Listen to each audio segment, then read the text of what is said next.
The Houston Rockets had built their future around Hakeem Olajuwon.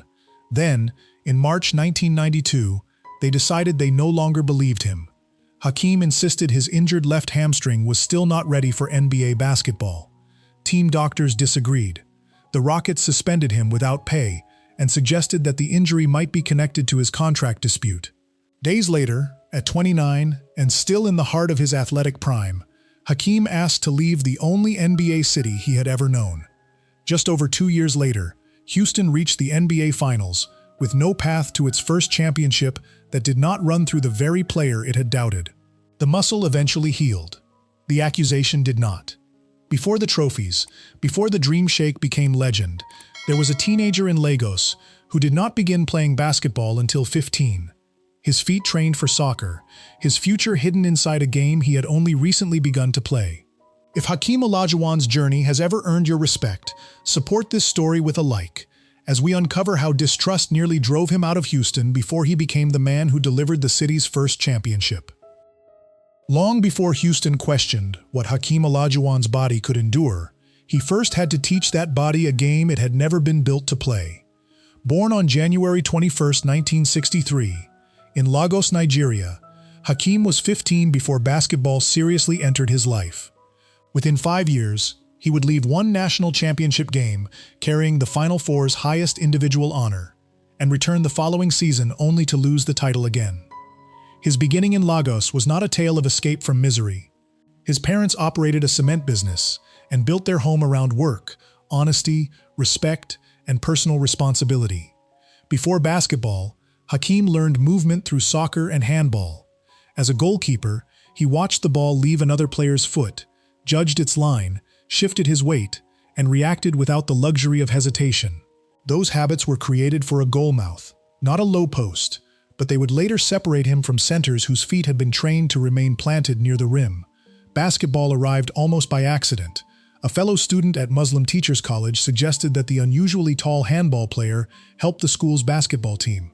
Height opened the door, but it did not teach him how to pass, catch through contact, or control a body that was still changing. The early Hakeem was not the polished craftsman remembered on highlight reels. His hands were learning a new object. His timing still belonged to another sport. His feet moved with unusual freedom, but freedom without control could become wasted motion. Before those feet could confuse the greatest defenders in the world, they first had to learn where to stand. At 17, Hakeem arrived at the University of Houston. The distance was larger than geography. American college basketball moved faster, struck harder, and punished indecision.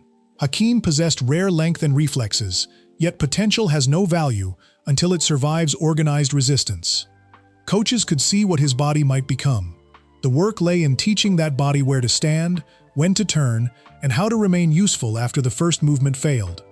His most important classroom was not always the university gym. During Houston summers, Hakeem entered the games at Fond Recreation Center, where Moses Malone and other professionals offered no protection for a young center still building his craft. In organized basketball, big men were often ordered to remain near the rim. At Fonde, staying in the paint could mean never touching the ball. Hakeem later explained that pickup basketball forced him outside, made him handle the ball, and allowed him to think and move like a forward. In the summertime, playing a forward, that's how I learned, he recalled. There was no ceremonial transfer of the Dream Shake from one master to another. The skill grew from necessity. A defender cut off the first path, so Hakeem needed a second. Strength failed, so he changed the angle. A shot blocker waited for the obvious release, so Hakeem delayed, shifted one shoulder, watched the defender leave the floor, and moved again. Those steps had to be repeated, until balance survived contact, and the counter arrived before panic. Failure removed whatever was decorative. Older professionals kept taking away the easy answer, and Hakeem kept returning with another one. What would later appear effortless had been built through years of being denied the first move. At Houston, that development fed Phi Slama Jama, a team whose speed and above-the-rim force made college basketball appear almost weightless. But the endings carried their own gravity. In 1983, North Carolina State scored at the buzzer to defeat Houston 54-52 in the national championship game. The arena erupted around the players in red. Hakeem's name was later announced as the Final Four's most outstanding player. The individual award was placed in his hands while North Carolina State gathered around the championship trophy. One honor recognized how well he had played. The other confirmed what his team had failed to finish. A year later, Houston returned.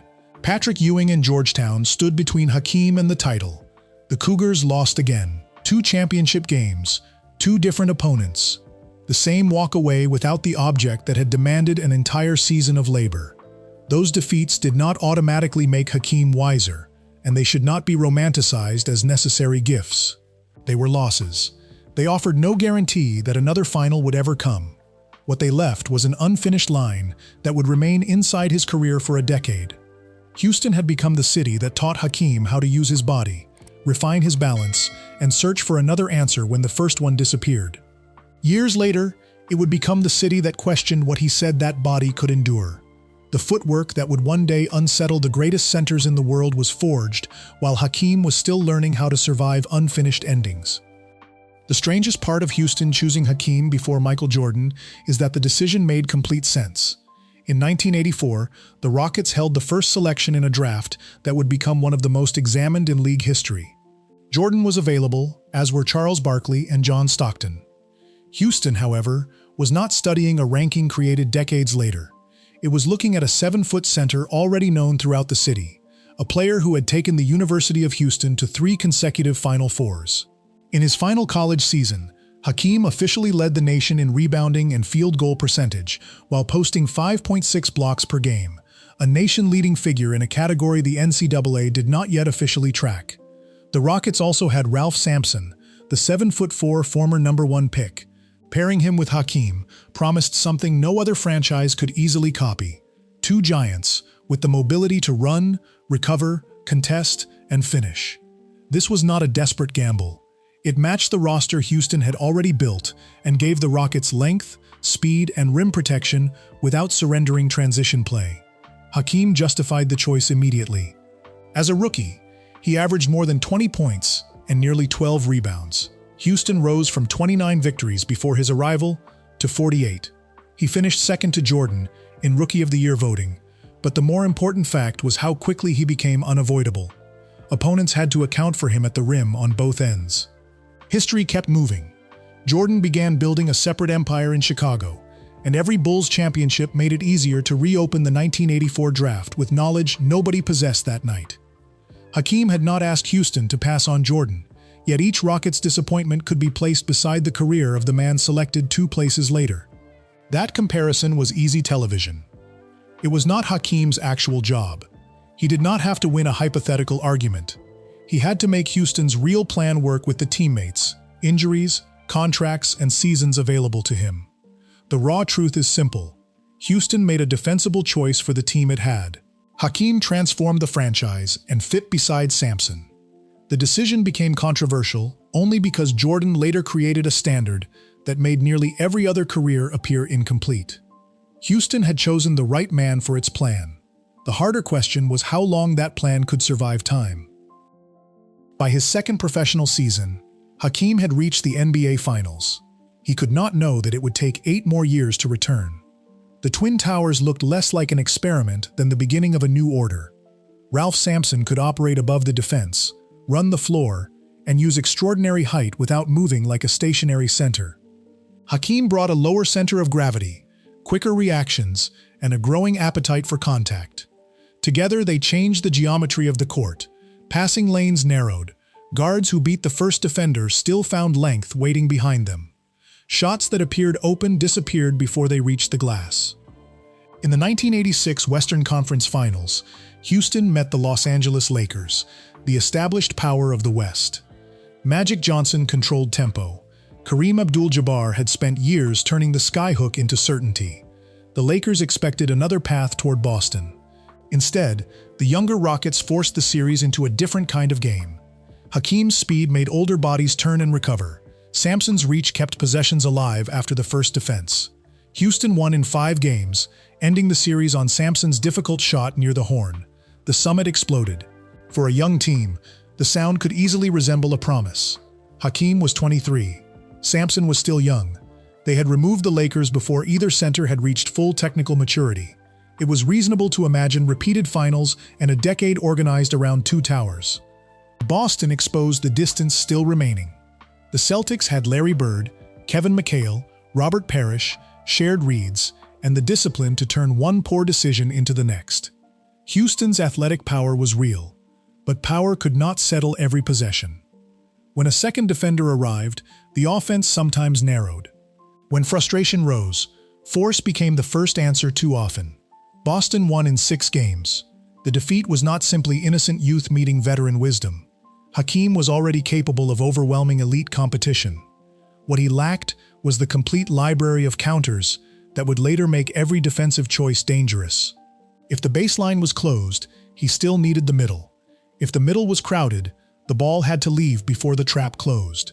Those reads would take years, and trust beyond the 2 tallest men. Nothing about 1986 looked like a closing window. That is what makes the footage painful now. Young athletes know careers are short in theory. Their bodies tell them something different. Recovery comes quickly. The legs still answer. A finals defeat at 23 can feel like an early chapter rather than a door that may not open again. The images preserve confidence. Hakeem sprinting back, recovering to the rim, demanding the ball. Sampson running beside him, the summit rising around them. The record preserves the colder truth. Houston had reached the future ahead of schedule. Then the structure carrying that future began to fail. The Twin Towers had been built to rule the decade. Within 2 years, Hakeem was carrying a structure designed for 2 men. Ralph Sampson's body began to interrupt the plan. Knee and other physical problems reduced his availability and movement. The pairing that had pushed Los Angeles aside no longer appeared often enough to stabilize Houston. In December 1987, the Rockets traded Sampson to Golden State. A future designed around 2 rare centers ended before the franchise had fully accepted that it was ending. Hakeem did not decline when the second tower fell. He became more imposing.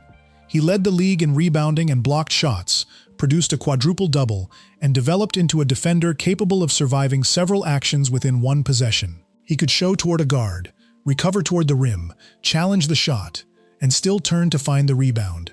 His strength improved. His offensive range widened. The player kept expanding, while the original architecture around him contracted. That was the danger. Hakeem's greatness could hide how much had disappeared. As long as he protected the rim, cleaned the glass, and delivered 20 or 30 points, Houston remained competitive enough to postpone larger questions. His presence raised the floor.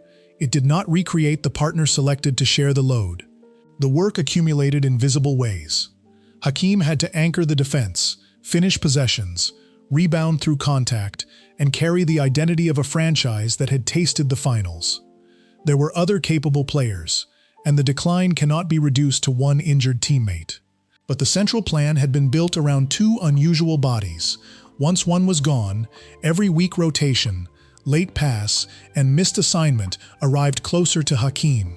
Robert Reed remembered the younger center asking for the ball even when 4 defenders were hanging around him. That hunger made Hakeem frightening. It also showed how easily force could become the only answer when a possession, a season, or an entire franchise leaned too heavily in one direction. Professional sport does not reward a player for carrying more than the structure can support. It gives him more contact, more blame, and less room for error. Hakeem's talent delayed the cost of Houston's weakness. It could not erase it. Houston still had its greatest player. What it no longer had was the arrangement that had once made the future feel secure. The roster broke first. Patience would be the next thing to go. The hardest years were the ones when Hakeem remained brilliant and Houston kept going home early. From 1988 into the opening years of the next decade, the Rockets no longer looked like a team preparing for repeated finals. They looked like a team trying to preserve relevance around one extraordinary center. Hakeem's numbers remained large enough to keep hope alive. His defense still changed the air near the basket. On certain nights he could make the wider instability disappear. Then spring arrived, the final horn sounded, and equipment bags were packed while other teams kept playing. A terrible team receives permission to rebuild. Houston was trapped by something less merciful. It was too good to surrender and too unstable to advance. Hakeem made surrender impossible. The organization had not found a reliable route back to June. Each early exit attached more of the franchise's frustration to one name. When Hakeem controlled the glass and blocked shots, he proved Houston possessed a foundation. When the Rockets lost, the same dependence made him the face of everything the organization had failed to repair. He was not a passive victim. Robert Reed remembered a younger Hakeem becoming angry when a teammate missed him near the basket or threw the ball away. Hakeem demanded the ball, demanded effort, and expected teammates to match his urgency. Those demands were not always delivered with patience. He could scold, teammates could answer, and the fire that had carried him from a late beginning could burn the men standing closest to him. That matters in sport because leadership is not measured only by how hard the best player works. It is measured by what happens after another man misses a read, arrives late, or fails under the same pressure. Hakeem had the standards of a champion before he always possessed the restraint of one. Houston's failures were not proof that everyone around a faultless star had let him down, but the organization was also asking him to watch his prime move forward without a stable route back to the finals. Contracts, roster decisions, and performance became harder to separate. A salary discussion sounded like a judgment of loyalty. A conversation about team building sounded like another request to wait while the years with the strongest legs disappeared. By 1991, the relationship had not broken, but it had lost softness. Losses had entered every negotiation. Pride had entered every disagreement. Before Hakeem's body became the argument, his future in Houston already was. Hakeem could read movement before almost anyone on the floor. In January 1991, an injury struck the part of his body that allowed him to see it. An elbow from Chicago center Bill Cartwright caused a blowout fracture of the floor and medial wall of Hakeem's right orbit. The language was clinical. The professional meaning was immediate. The bones around the eye protect more than sight. A center must track a pass leaving a guard's hand, feel a cutter arriving from the weak side, judge a shooter's rise, and react before conscious thought has finished. For 25 games, Hakeem could not place that system back into NBA contact. The schedule kept moving without him, and Houston went on a 15-2 run. Voices on local sports radio began asking whether the Rockets were better without their injured center. Some callers wanted him used as a sixth man when he returned. Others wanted him traded. Hakeem was recovering from a fracture around his eye, while parts of the city converted a winning streak into an argument that his absence had helped. That was not a medical diagnosis. It was the cruelty of public judgment. A star can spend years making himself indispensable, then watch a few weeks turn absence into evidence against him. The uniform still waited. The standings moved. 25 games of a finite prime passed without asking whether they could ever be returned. Hakeem came back, but the body issued another warning in the 1991-92 season. An episode of atrial fibrillation, an irregular heartbeat, cost him several games. On the court, he had built a reputation for controlling rhythm through timing, waiting before a block, holding position before a turn, accelerating at the instant a defender leaned. Inside his chest, rhythm had become something he could not simply command. The record does not justify turning that episode into a lifelong diagnosis or claiming permanent damage. It reveals something colder. The body that creates a player's value can withdraw cooperation without consulting the contract. Skill may improve, judgment may deepen. Bone, muscle, and electrical rhythm remain vulnerable. The fracture was visible on imaging. The heart irregularity placed him under medical care. No public battle was required to establish that he could not play. The next complaint entered a different climate. By 1992, Hakeem and the Rockets were divided over money, direction, and trust. The next warning would leave the medical room, enter the headlines, and become an argument over authority, obligation, and whether Hakeem's account of his own body could still be believed. The argument was no longer about whether Hakeem could run. It was about whether his words still carried weight inside the franchise he had helped build. In March 1992, Hakeem reported a strained left hamstring after playing against the Los Angeles Clippers. He did not dress for the next game. The Rockets' physician later cleared him, but Hakeem maintained that the leg remained too tender for competition. Medical clearance can rule out obvious danger. It cannot reproduce an NBA game. Under ordinary conditions, the disagreement might have remained among a player, a doctor, a trainer, and a coach. These were not ordinary conditions. Hakeem and the Rockets were already fighting over his contract. Houston viewed the timing of the injury through that dispute. The organization suggested that the hamstring complaint was connected to negotiations. Hakeem denied using his body as financial leverage. The Rockets suspended him without pay. A disagreement about muscle had become an official judgment about duty. The money stopped, but the deeper consequence was public. The franchise placed its medical position above the player's account of what his leg could withstand. Houston had reasons for its stance. A team cannot operate if every medically cleared player independently decides whether contractual obligations still apply. The Rockets were fighting for a playoff place. Hakeem's absence changed minutes, matchups, and the work demanded from everyone else. Management believed it possessed medical support for his return and a responsibility to enforce the agreement it had signed. Hakeem carried the physical consequence. He was the man who had to plant the leg, absorb contact, run the floor, and live with the damage if the muscle failed under load. Clearance did not transfer that risk from his body to the front office. He had already returned from a fractured orbit and an irregular heartbeat.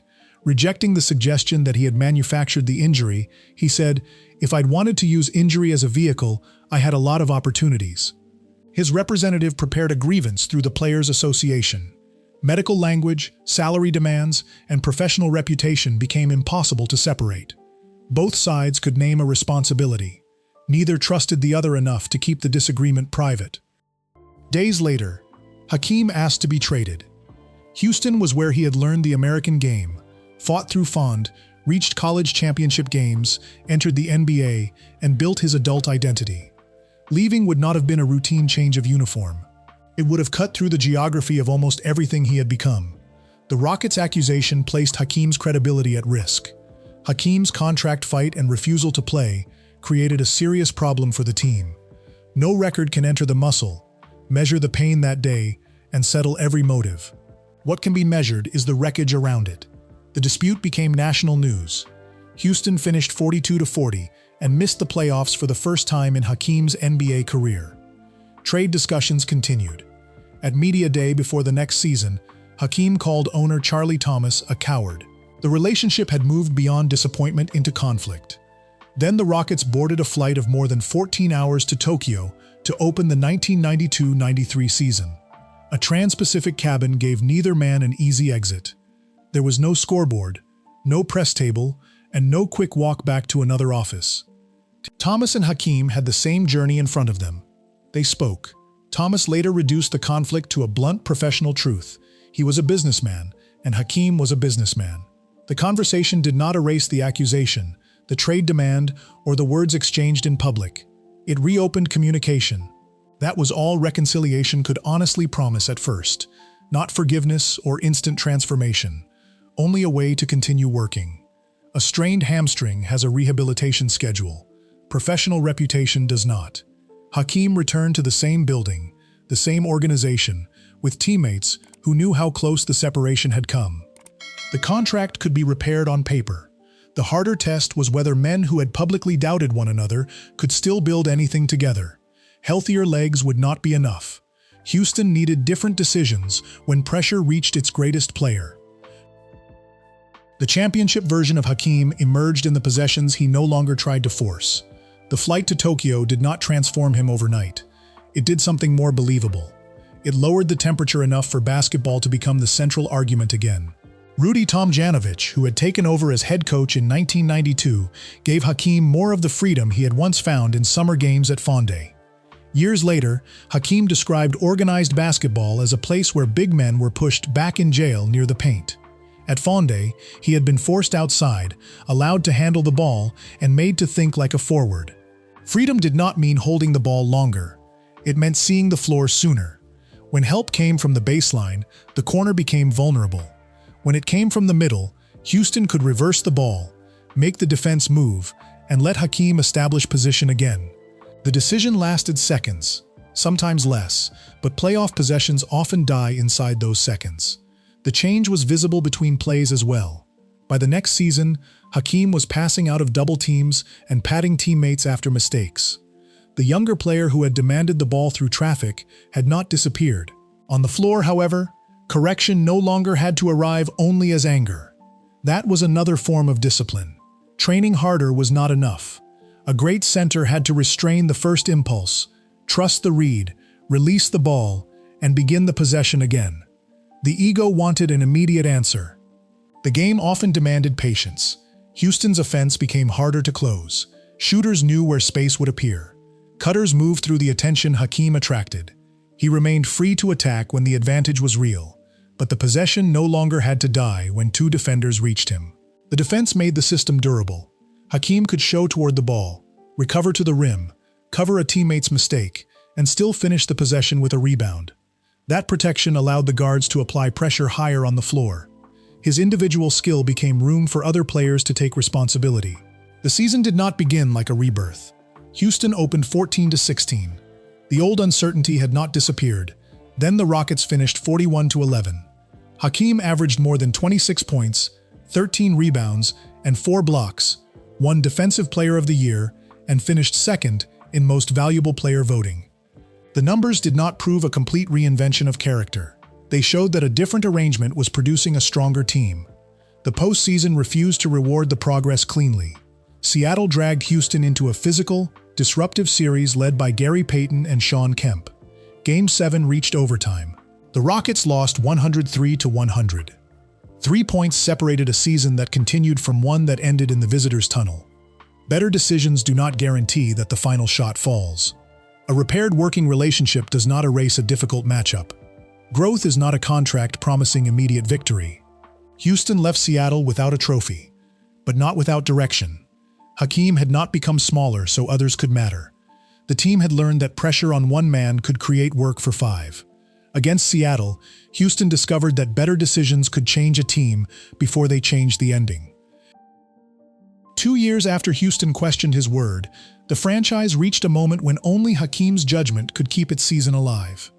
The 1993-94 season brought the largest collection of honors of his career. He won Most Valuable Player, Defensive Player of the Year, and later, Finals Most Valuable Player, the first man to take all 3 in one season. Awards made the year look clean. The finals did not. At 31, Hakeem returned to the championship stage for the first time since he was 23. New York waited with Patrick Ewing, the center who had stood across from him in the 1984 college title game. The series was not revenge. It was 2 veteran teams reducing basketball to contact, rebounding, half-court decisions, and the willingness to enter the same crowded space again. Houston fell behind 3-2. Late in Game 6, John Starks rose for a three-pointer that could have delivered the championship to New York. Hakeem crossed the distance and touched the shot. It was not the dream shake. There was no elegant sequence of feints. It was recognition, timing, reach, and the refusal to stop moving before the possession ended. Houston survived. Game 7 returned to the summit. Hakeem produced 25 points, 10 rebounds, 7 assists, and 3 blocks. When the final horn cut through the arena, teammates rushed toward him, and the crowd rose around a championship Houston had never owned before.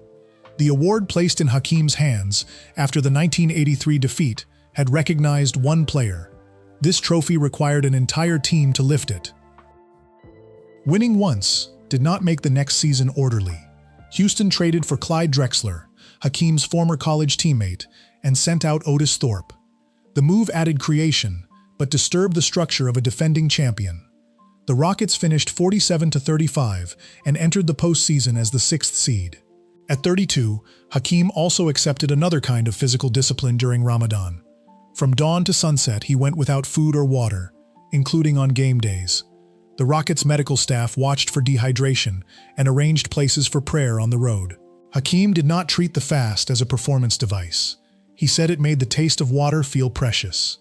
That small detail carried more truth than the numbers. A glass waited until sunset. The body still had to warm, sprint, collide, and recover before it could drink. During one difficult game, Hakeem acknowledged burning in his chest and a lack of energy. Across the period, he still produced roughly 29 points, 10 rebounds, nearly 4 assists, and more than 3 blocks per game. Faith did not win the championship for Houston. Fasting did not make fatigue disappear. The discipline lay in accepting a rule, respecting the body's warning signs, and still preparing for the work without pretending the cost was imaginary. The 1995 playoffs removed every protection. Houston survived Utah, came back against Phoenix, and reached San Antonio, where David Robinson had just received the league's Most Valuable Player trophy. Hakeem attacked with spins, counters, fades, and changes of direction, but Houston did not advance through one man alone. Drexler pushed in transition. Robert Horry switched across positions and stretched the floor. Sam Cassell entered tense minutes without shrinking. Kenny Smith punished open space. Mario Elie ended Phoenix with the corner shot remembered as the kiss of death. Rudy Tomjanovic kept the roles intact while the margin for error disappeared. Orlando waited in the finals with Shaquille O'Neal, younger, heavier, and already strong enough to bend a defense. Hakeem's answer was not one move. It was the full library. The goalkeeper's feat from Lagos, the punishment at Fondé, 2 college defeats, NBA contact, and years of being forced toward a second solution. Houston swept the series. Hakeem won a second straight Finals Most Valuable Player award. The Rockets became the first 6 seed to win the championship and the first team to defeat 4 50-win opponents in one postseason.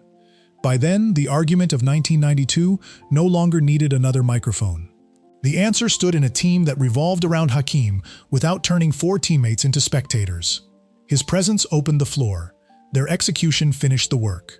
The player Houston had nearly lost had become the center of a system strong enough to survive beyond one pair of hands. Hakeem could still see the opening. Late in his career, the cruel change was that his body no longer reached every opening in time. After the championships, Houston remained dangerous, but did not return to the finals. Seasons and contact accumulated. Recovery slowed. The knowledge remained. The angle of a defender's hips. The counter behind the first move. The instant a shot blocker became committed. But knowledge could not make tissue young. In 2001, Hakeem left the Rockets and played his final season with the Toronto Raptors. The ending was not a humiliation. It was the common, unsentimental truth of professional sport. A player may understand more than ever while being able to perform less. The mind recognizes the space. The body arrives a fraction late. At the highest level, that fraction is enough. He retired at 39 after 18 NBA seasons.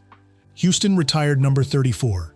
In 2008, he entered the Naismith Memorial Basketball Hall of Fame. Yet the most living part of his legacy did not remain behind glass. Hakeem worked with later generations, breaking post-play into feet, balance, shoulder position, and counters.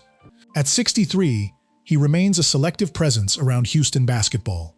In February 2026, he sat with Kevin Durant for a long conversation about craft. Hakeem returned to Fondé and to the movements, showing how summer freedom had shaped the dream shake. When the discussion turned to retirement, he did not say the love had disappeared. Wear had accumulated, and the age gap with younger teammates made the limit clearer. His advice to Durant was simple: just take it 1 year at a time. Time did not take the knowledge. It took the speed required to demonstrate all of it against NBA resistance. When Hakeem could no longer use every step at game pace, he began giving the steps away. The final chapter was no longer about where his feet could carry him.